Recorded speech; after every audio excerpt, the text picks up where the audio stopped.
एवं सम्मानीय श्री अशोक जी गहलोत साहब, राजस्थान के लोकप्रिय मुख्यमंत्री जी, सम्मानीय श्रीमती जाहिदा खान जी, माननीय श्रीमती उषा शर्मा जी, मुख्य सचिव राजस्थान सरकार, श्री रांका साहब, प्रमुख सचिव माननीय मुख्यमंत्री जी, श्री अखिल जी अरोड़ा, प्रमुख शासन सचिव विभाग, हमारे ACS शिक्षा विभाग श्री PK गोयल जी, प्रिय Shri Gaurav ji, government director primary and secondary education, उपस्थित अधिकारीगण, शिक्षकगण, भाइयों बहनों और प्यारे विद्यार्थियों, मैं सबसे पहले तो माननीय मुख्यमंत्री जी का स्वागत करता हूं कि उन्होंने शिक्षा की बढ़ते कदम प्रोग्राम की शुरुआत के लिए अपना अमूल्य समय दिया। ये बात सच है कि राजस्थान में गुणवत्तापूर्ण शिक्षा को प्रदान करने के लिए और शिक्षा के क्षेत्र में ढांचागत विकास के लिए माननीय मुख्यमंत्री जी के नेतृत्व में टीम एजुकेशन राजस्थान ने पिछले 3.5 वर्षों में प्रमुख कार्य किए हैं, जिसके कारण राजस्थान की राष्ट्रीय स्तर पर एक पहचान बनी है। मैं इस अवसर पर खास तौर से कुछ जिक्र करना चाहूंगा। खेल कूद के क्षेत्र में बाल वैज्ञानिकों के नवाचारों और नवीन आइडियाज के बारे में जो काम हुआ है, उसकी पूरे देश में तारीफ हुई है। मैं खास तौर से बताना चाहूंगा कि मुख्य रूप से नेशनल अचीवमेंट सर्वे जो हुआ, उसमें NCERT द्वारा शैक्षिक गुणवत्ता आंकलन में जो 12 नवंबर 2021 को हुआ था, उसमें औसत स्कोर जो था पूरे देश का, उससे हमारा औसत स्कोर काफी ऊंचाई पर था। इसी प्रकार नामांकन क्षेत्र में भी उत्साहजनक वृद्धि हुई। 98,50,000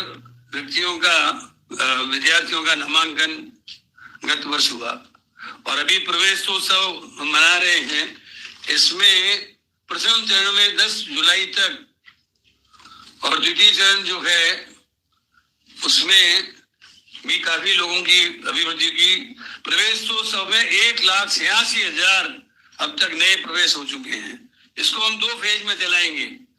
सबसे पहले 24 जून से 16 जुलाई तक फर्स्ट फेज, और उसके बाद 24 जुलाई से 16 अगस्त तक पूरा सर्वे और प्रवेश का काम किया जाएगा। और इसमें हमारा ये लक्ष्य रहेगा कि कोई भी व्यक्ति ड्रॉप आउट ना हो। यदि ड्रॉप आउट हो गया है तो उसको स्कूल लाया जाए और 100% नामांकन का लक्ष्य हमारा रखा जाएगा। इसके अलावा हमारे यहाँ मैं माननीय मुख्यमंत्री जी के माध्यम से तमाम आज इस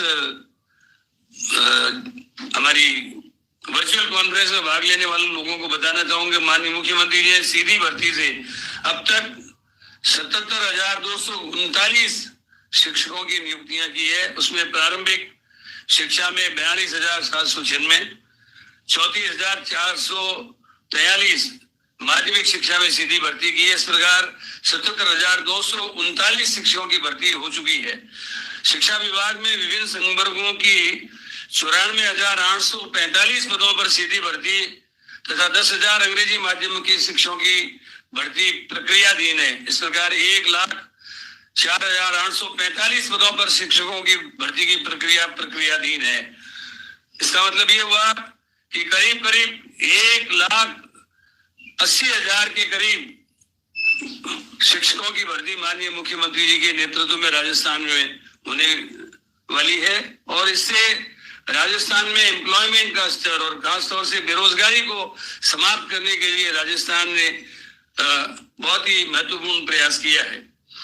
नेशनल लेवल पर आपने सबने देखा होगा कि कोविड के दौरान हमारे यहाँ विद्यार्थी सबसे अधिक प्रभावित हुए, लेकिन ऑनलाइन क्लासेज, ई लर्निंग, ई क्लासेज, हवा महल, रेडियो, टीवी, इन सब के माध्यम से हमने अध्यापकों से प्रोग्राम तैयार करवाए और उन कार्यक्रमों के माध्यम से पूरे राजस्थान में सुदूर गांवों में हमारे विद्यार्थियों ने ऑनलाइन क्लासेस के माध्यम से, डिजिटल माध्यम से, वर्चुअल माध्यम से जो पढ़ाई की उससे अन्य राज्यों की तुलना में राजस्थान के विद्यार्थियों ने अच्छी परफॉर्मेंस दी।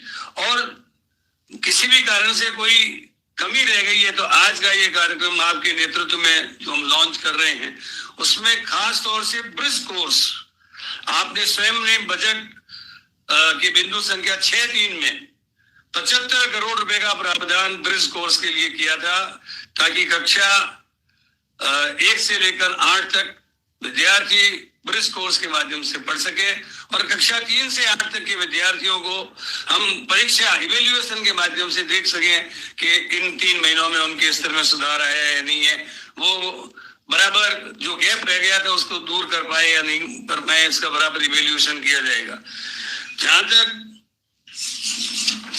राजस्थान के अचीवमेंट्स का सवाल है, मैं माननीय मुख्यमंत्री जी के ध्यान में लाना चाहूंगा कि इंस्पायर अवार्ड प्रतिभावान छात्रों को अवार्ड देने के लिए होता है।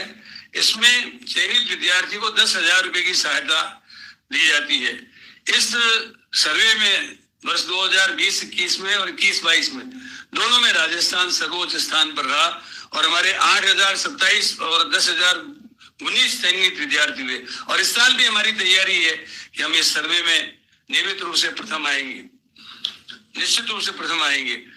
हमारे शिक्षा मंत्रालय भारत सरकार के द्वारा परफॉर्मेंस इंडेक्स तैयार किया जाता है, उसमें भी राजस्थान 1+ रैंक में आया है।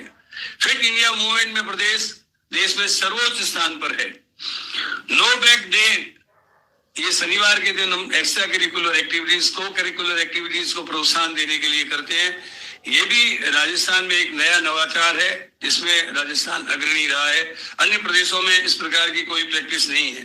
कंप्यूटर संवर्ग का गठन करने के लिए 10,000 कंप्यूटर टीचर्स की सीधी भर्ती का निर्णय आपने किया है, वो बहुत स्वागत योग्य है। इससे जो हमारे कंप्यूटर से संबंधित टीचर्स जो है वो अच्छी परफॉर्मेंस दे सकेंगे। इसके माध्यम से हमारे विद्यार्थी डिजिटल और वर्चुअल कार्यक्रम के लिए तैयार हो सकेंगे। इसी प्रकार हमने राजकीय जो आवासीय विद्यालय हैं, कस्तूरबा गांधी आवासीय विद्यालय हैं, इन सब में डिजिटल क्लासेज, स्मार्ट क्लासेज की शुरुआत कर दी है। इसमें सेट टॉप बॉक्स, इंटरनेट की सुविधाएं दे दी है। कोविड के पीरियड में जो नुकसान हुआ इसके लिए बैक टू स्कूल कार्यक्रम चलाया गया था। इसके अंतर्गत लर्निंग लॉस के लिए प्रावधान किया गया और ये जो 3 महीने का ब्रिज कोर्स चालू किया गया है ये भी अपने आप में इसी की एक कड़ी है। एपीजे अब्दुल कलाम योजना, इसके अंतर्गत हमारे राजस्थान में 2000 व्यक्तियों को व्यक्तित्व विकास का लाभ दिया जाएगा। इसके लिए भी विभाग अपनी ओर से प्रयत्नशील है। मैं माननीय मुख्यमंत्री जी से कुछ निवेदन करना चाहूंगा। एक तो प्रथम चरण वृक्षारोपण का हमारा 10 जुलाई तक का रखा है, जिसमें सारी स्कूलों में वृक्षारोपण का कार्यक्रम हम शुरू करेंगे। द्वितीय चरण अक्टूबर में होगा, उसमें सर्वाइवल रेट को देखा जाएगा और कुछ नए पौधे लगाने के लिए काम करेंगे। अभी आजादी का अमृत महोत्सव चल रहा है तो 6 अगस्त टेंटेटिव डेट्स तय की है। फिर आपकी सुविधा के अनुसार हम आपसे निवेदन करेंगे कि पूरे प्रदेश में एक समय एक साथ 4 राष्ट्रभक्ति के गीत गाए जाएं, जिसमें वंदे मातरम, सारे जहां से अच्छा हिंदुस्तान, हमारा वो गाने हम आपसे अप्रूव करवा लेंगे। आओ बच्चों तुम्हें दिखाएं झांकी हिंदुस्तान की, और इसी प्रकार जनगण मन, ये एक साथ एक मतलब वर्ल्ड रिकॉर्ड बनेगा जिसमें करीब करीब 75 लाख से लेकर हो सकता है कि लगभग 1 करोड़ लोग एक साथ एक समय पूरे राजस्थान में इस गीत को गाएं। इसी प्रकार 9 अगस्त को झंडा दिवस, उसमें दिन सारे लोग तिरंगा झंडा लेकर के स्कूलों में आएंगे और सारी स्कूलों में झंडारोहण होगा। इसी प्रकार आपने बजट में जो प्रावधान किया उसके अंतर्गत 1000 प्री प्राइमरी स्कूल खोले जाएंगे। इससे भी हमारा स्टैंडर्ड जो है महात्मा गांधी इंग्लिश मीडियम के स्कूलों का अच्छा होगा। जब नींव मजबूत होगी तो निश्चित रूप से आने वाले वक्त में हमारी जो महात्मा गांधी इंग्लिश मीडियम के स्कूल और अच्छे होंगे। रीट की परीक्षाएं हम 23 और 24 जुलाई को आयोजित कर रहे हैं। इसमें सीएस महोदया की अध्यक्षता में कई मीटिंगें हो चुकी हैं और डिस्ट्रिक्ट लेवल पर बहुत अच्छे इंतजाम आप लोगों ने किए हैं। आजादी का अमृत महोत्सव जो है, इसके अंतर्गत हम आजादी के संघर्ष में राजस्थान का क्या योगदान रहा, इसके संबंध में निबंध प्रतियोगिताएं, वाद प्रतियोगिताएं, कल्चरल कॉम्पिटिशन्स वगैरह कराएंगे, जिससे विद्यार्थियों में आजादी के प्रति किन किन लोगों ने योगदान दिया, उस समय कैसे कैसे गीत गाए जाते थे, आजादी के महत्व को समझे। अभी पिछले दिनों में भारत सरकार ने आर्ट एंड कल्चर मिनिस्टर्स की एक कॉन्फ्रेंस की थी, उसमें जो मुख्य रूप से जिनका योगदान रहा है उनको तो पीछे रखा, और जिनको कोई जानते ही नहीं है उन लोगों को आगे रखकर उसको करने की मैंने उसका बड़ा एतराज किया कि जिन परिवारों की 3-3 पीढ़ियां, मोतीलाल जी नेहरू, जवाहरलाल जी नेहरू, इंदिरा गांधी जी जेलों में रही, उसका कोई जिक्र नहीं। और भी ऐसे परिवार हैं जो 3-3 पीढ़ियां जेलों में रही और जिन्होंने संघर्ष किया, उसकी जगह आप जिनको लोग जानते ही नहीं है उसको कहां से उठा के ले आए। तो कुल मिलाकर के हमको आजादी के अमृत महोत्सव में विद्यार्थियों को आजादी के आंदोलन की जानकारी देना, उससे संबंधित लोगों को बताना, ये भी हमारा उद्देश्य रहेगा। और मैं आपसे खास तौर से हमारे जो टीचर्स बैठे हैं उनसे ये कहना चाहूंगा कि टीचर्स को कहा गया है गुरु ब्रह्मा गुरु विष्णु गुरु देवो महेश्वरा, गुरु साक्षात पर ब्रह्मा तस्मै श्री गुरुवे नमः। आपका कद ब्रह्मा विष्णु और महादेव के बराबर बताया गया है, लेकिन मैं समझता हूं कि आप सब लोग जो है इस गरिमा को बनाए रखें और खास तौर से खुद संस्कारवान बने और हमारी आने वाली पीढ़ी को संस्कारवान बनाए, उनको अच्छी शिक्षा दें। हर व्यक्ति जीवन में कुछ बनना चाहता है। किसी भी विद्यार्थी से पूछें कि आप क्या बनना चाहते हो, तो खड़े होकर सीधे कहेगा मैं शिक्षक बनना चाहता हूँ, ज्यादातर बच्चे। फिर कहेंगे मैं डॉक्टर बनना चाहूंगा, मैं इंजीनियर बनना चाहूंगा। कुछ बच्चे कहेंगे मैं कलेक्टर बनना चाहूंगा, एसपी बनना चाहूंगा। कुछ खेलों में रुचि रखते हैं, वो कहेंगे हम बड़े होकर विराट कोहली या अजरुद्दीन बनना चाहेंगे। लेकिन हर व्यक्ति जीवन में कुछ बनना चाहता है, लेकिन बन कब सकता है? जब वो अच्छी तालीम लेता है, अच्छी शिक्षा प्राप्त करता है। बिना शिक्षा के बुद्धू तो बन सकता है, लेकिन आदमी नहीं बन सकता, अच्छा इंसान नहीं बन सकता। इसलिए शिक्षा ही किसी व्यक्ति के बनने का माध्यम है। तो आइए हम विद्यार्थियों को इस शिक्षा के बढ़ते कदम के माध्यम से जो कोविड में गैप रह गया है उसको दूर करें और ऐसा हेल्दी कंपटीशन रखते हुए कि जर्मनी, जापान, इंग्लैंड, अमेरिका में जो पढ़ रहे हैं विद्यार्थी, चाइना में जो विद्यार्थी पढ़ रहे हैं, उनसे अच्छे विद्यार्थी हम तैयार करके ऐसे, अब गुड और बेटर का जमाना नहीं है, दी बेस्ट का जमाना है। इसलिए दी बेस्ट विद्यार्थियों को तैयार करें ताकि वर्ल्ड लेवल के कंपटीशन में हमारे विद्यार्थी आगे बढ़ सके। मुझे पूरा विश्वास है कि हमारे खास तौर से टीचर्स कम्युनिटी वो खुद नियमित रूप से अपने विषय के बारे में अधुनातन जानकारी रखेगी और कक्षा कमरों में जो शिक्षा देगी उसमें खास तौर से जॉयफुल एजुकेशन का कंसेप्ट है, उसको पढ़ने में आनंद की अनुभूति हो। विद्यार्थी स्कूल में जाए तो लगे कि यदि माता पिता कहें कि आज सामाजिक कारणों से स्कूल नहीं जाना है, तो उसको ये कहना चाहिए कि नहीं मैं स्कूल जाऊंगा, मैं स्कूल मिस नहीं करूंगा, तब उसको आनंद की अनुभूति होगी। और खास तौर से मुझे माननीय मुख्यमंत्री जी एक उदाहरण देता हूँ। मैं 30वीं क्लास में पढ़ता था तो हमारे गुरुजी थे अगरसिंह जी व्यास, मारदा कहते थे हम, तो वो हमको उनके फंडामेंटल आज भी हमें क्लियर है। हमारा उद्देश्य नहीं कि रटना नहीं है, हमको फंडामेंटल क्लियर करने हैं। तो मुझे बताया उन्होंने, अभी भी उदाहरण याद है, 20 पेन की कीमत 40 रुपए, तो एक पेन की कीमत कितनी, बट भाग दिया 2 आ गई। और 1 पेन की कीमत 2 रुपए, तो 20 पेन की कीमत कितनी, यानी मल्टीप्लाई करना 40 रुपए। थोड़ी की दी हो और ज्यादा की पूछे तो गुणा करना है, ज्यादा की दी हुई और कम की पूछे तो भाग देना है। ये कंसेप्ट आज भी क्लियर है।